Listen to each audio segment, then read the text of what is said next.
इस प्रेरणादायक कहानी को शुरू करने से पहले आप सबसे निवेदन है, कृपया इस कहानी को लाइक, कमेंट और शेयर जरूर करें ताकि ये संदेश और लोगों तक पहुंच सके और उनकी जिंदगी में भी बदलाव ला सके। तो चलिए हम चलते हैं कहानी की तरफ। जीवन नदी की तरह है, अगर उसका प्रवाह रुक जाए तो पानी सड़ने लगता है, उसमें गंदगी बढ़ जाए और उसका अस्तित्व खतरे में पड़ जाता है। ठीक वैसे ही जब इंसान की दिनचर्या अव्यवस्थित हो जाती है तो उसका मन, तन और जीवन सब असंतुलन हो जाते हैं।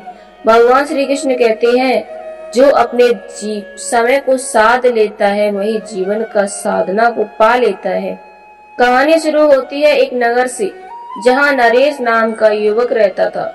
नरेश बुद्धिमान था, पर उसकी सबसे बड़ी कमजोरी थी कि दिनचर्या बिल्कुल बिगड़ी हुई थी। कभी सुबह देर तक सोता, कभी रात को काम करता, कभी बिना खाए ही निकल जाता और कभी जरूरत से ज्यादा खा लेता। काम भी समय पर करता, कभी टाल देता। परिणाम यह हुआ कि उसकी पढ़ाई कमजोर हो गई, उसका स्वास्थ्य गिरने लगा और रिश्तों में भी तनाव आने लगा। नरेश सोचता था, मैं इतना प्रयास करता हूँ लेकिन मेरी मेहनत का फल क्यों नहीं मिलता। भगवान श्री कृष्ण कहते हैं, मेहनत तभी ही फल देती है जब उसे समय का साथ मिले।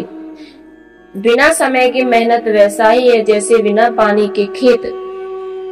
एक दिन नरेश ने तय किया कि वह कुछ समय अपने दादाजी के गांव आए जाएगा। दादाजी बहुत अनुशासन प्रिय और सादगीपूर्ण जीवन जीते थे।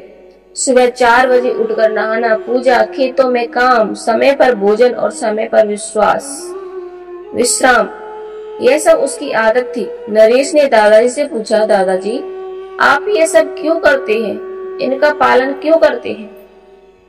दादाजी मुस्कुराए और बोले, बेटा यही तो जीवन की असली सुख है। अनुशासन के बिना सुख कभी स्थायी नहीं होता। अनुशासन से ही समय का संतुलन बनता है और यही दिनचर्या तुम्हारे जीवन की रक्षा करती है।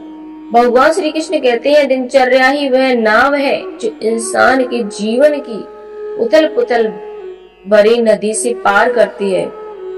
दादाजी ने नरेश को एक कहानी सुनाई। उन्होंने कहा, बहुत समय पहले हमारे गांव में एक साधु रहते थे। साधु का नियम था कि वे रोज सूर्योदय से पहले उठते, नदी स्नान करते, ध्यान करते और फिर अपना कार्य शुरू करते। गांव वाले उनसे प्रेरणा लेते थे, लेकिन उनका एक शिष्य था जो हमेशा आलसी रहता। वह देर से उठता, समय पर नहीं खाता, अक्सर काम को टालता। धीरे धीरे उसका शरीर बीमार हो गया, दिमाग कमजोर हो गया और लोग उसका मजाक उड़ाने लगे।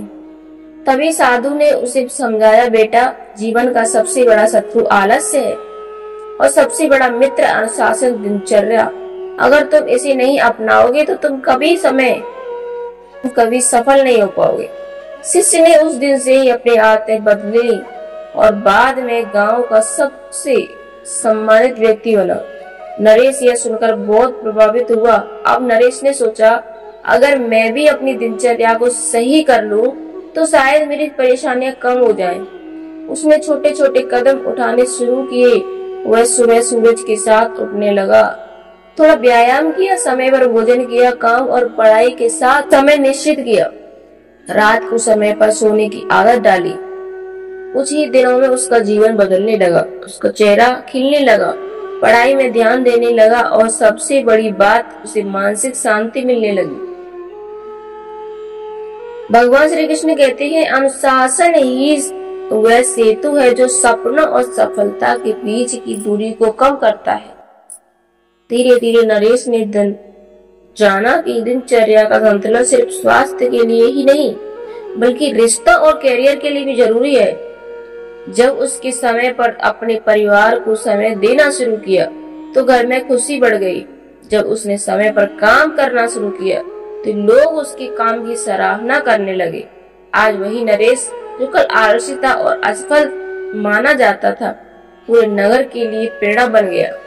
दोस्तों, ये कहानी हमें यही सिखाती है कि अगर हम अपनी दिनचर्या को बिगाड़ देंगे तो जीवन की गाड़ी पटरी से उतर जाएगी, लेकिन अगर हम अपनी दिनचर्या को सही कर लेंगे तो हर क्षेत्र में संतुलन का और सफलता पा सकते हैं।